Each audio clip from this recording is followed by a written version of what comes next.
webale gwe nacha twekumide kwano ku Lubalusewa TV.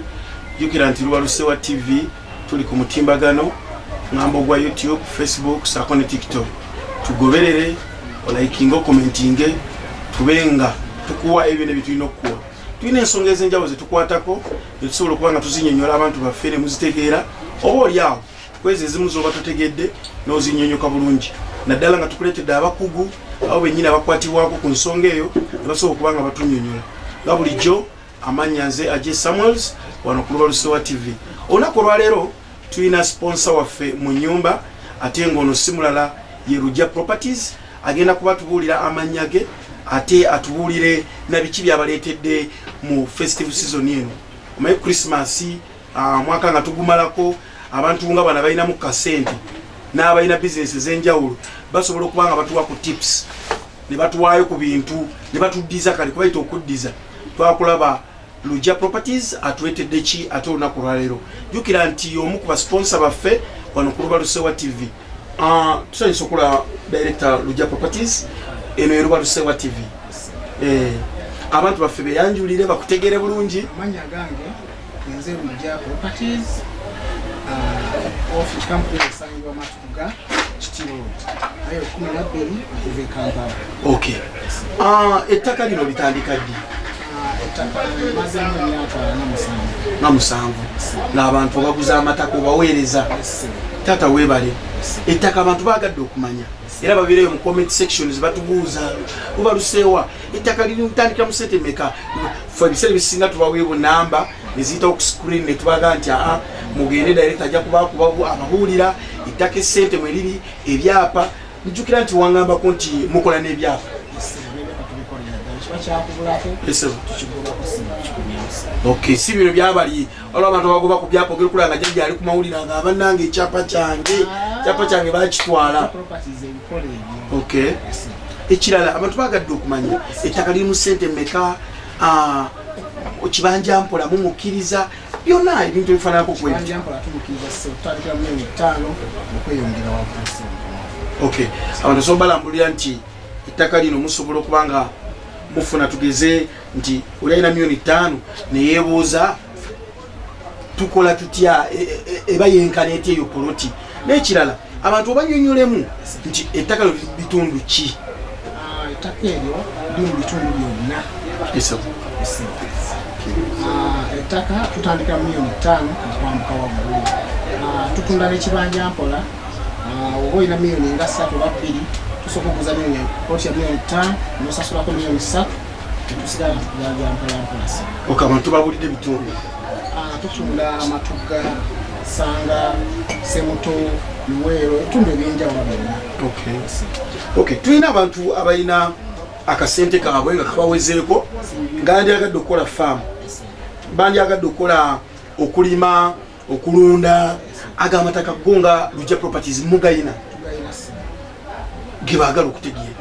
Tugayina mu Luwero, Nakasongola, Semuto, Kapeeka, mu bitundu byonna ebyenjawulo tugayina. Okay. Munda bajja nga yagala eka nga 5 muba muziina. Tutunda n'ekirala tutunda amayumba. Okay.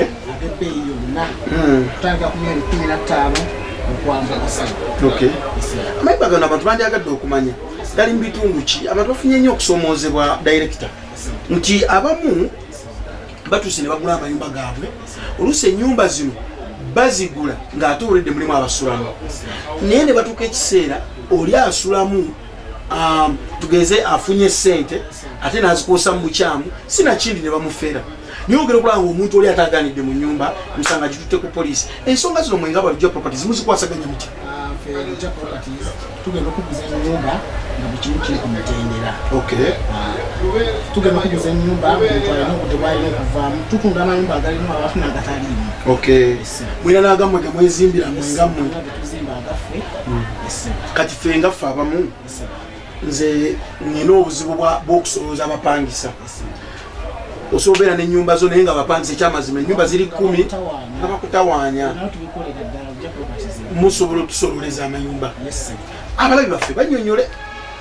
Obanga oli eyo ng'olina amayumba g'abapangisa nga abapangisa bakutawaanya ffe tugasololeza ddala nga tukwasa netusoboza ssente ezo netuzikuleetera mu bulambu bwazo. Abawala ba Lusewa TV ono ye Lugya Properties ate nga ye director enanyini abasinga bulijjo mbadde mulabulabi ku screen yafaawo nga mulabulabi Lugya Properties akole namba z'essimu. Olunaku lwaleero tumubaleetere muvubuka muto sente akalina alina ebirowoozo ebizimba era asobola okuba nga akuwa ekintu kye weetaaga. Alina katugambye nti bakola ne kibanja mpola akuwa poloti kati poloti eyo wamutuwadde mu kibanja mpola mba nsobola okutandika okuzimba. Okay, kubanga tufuna obuzibu. Okay. Osobola okuza omuntu mu kibanja mpola n'atandika okuzimba ate n'afuuka ekizibu. Kale muli ne weebuuza ate ziri ssente. Lwaki teyasasula? N'amalayo. Olumu baabango banja kudduka mu kibuga kitabuse. Oyinza n'otufuusanga obuzibu bungi. Omukkiriza okuzimba nga tanamalayo, oyinza okugenda olwajja akasente n'akuggyayo ejjambiya. Kituufu. Okay. Tuyanzike pozi nga tulina obakubulabo tuyinza okuba nga tuwa abantu baffe abalwa Lusewa TV saako nawo boguza amayumba amapoloti mu bitundu ebyenjawulo bw'oba olina obubaka bwonna bw'oyinza okubongerako kyenyinza obbagamba mujje tubawe saavisi zonna buli kyemwagala kyonna bwe kiri. Pozi bawe n'enamba zo bazitegeere nti director si ono owoku receptionist waki Director Just TV. Okay. Enamba yange eri 0753 24 97 25. Okay. Eri 0782 64 95 45. Okay. Ekitegeeza Lugya Properties. Linnya lye erya Lugya. Yes sir. Kyembadde simanyi. Taata weebale kujja ku Lusewa TV. Weebale kutwagala, weebale kuteeka mu ssente. Amina sewo. Okay. Weebale nnyo weebale ddala kutugoberera. Tukyagera mu maaso ne programs nyingi nnyo ate nga tukyakyaza abantu bangi nnyo bonna ba sponsor bisebisinga ffe bw'otuwa omulimu naffe tusalawo ensi n'ekulaba nti gwe watuwa omulimu era gw'otuteeka mu ssente nga bwe tulese Lugya Properties ne ba sponsor abalala bonna tujja kuba tubabaleetera nga mubalaba direct omanyi nti director wa kino ono director wa ssomero nkwatagana naye one on one tuyanzeege bless.